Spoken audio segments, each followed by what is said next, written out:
sisuliselt mängu lõpus 2 tabava kaugviskega selle kohtumisega ära otsustas.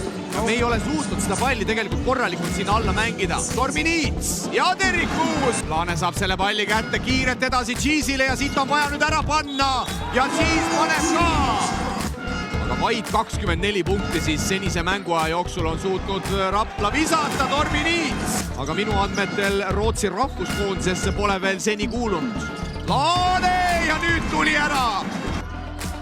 Raplale ründelaud number 7, Ruubel ja 2+1. Mees mehe peale tagasi läinud. Laane ja sööt Vuutsile ja ülevalt alla.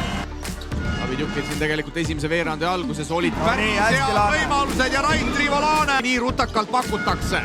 Cheese võtab 3 vasakult ääret ja sahistab ära ka. Poolaja stuudios tahtis ehk siis Raplalt vihast 3. veerandaega. Selle on ta saanud ka! Väga kehva protsendiga, Veffil oli väljakult Riias 44, Raplal oli 35. Hästi Laane. Ja Laane on nüüd hakanud tabama ja seda meil on hädasti vaja. Näitab meile statistika või hoopis Kaldre.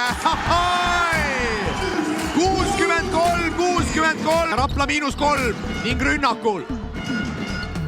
Nii, sulgevise ja Tormi Niits. Seda kõike vaid 18 minutiga. Laane pane vastu ja paneb esimese kohtumise. Aga kõigepealt on vaja Veffiga sotid selgeks teha Vuutsi 3-le. Oi, kus selliseid asju on ilus vaadata. Mõlemal meeskonnal võistkondlikud vead täis ka. Stevens, ole nüüd hea mees! Ja no siin isegi ei päästaks kaare taga viga koos tabatud 3-sega. Ja nii ta on.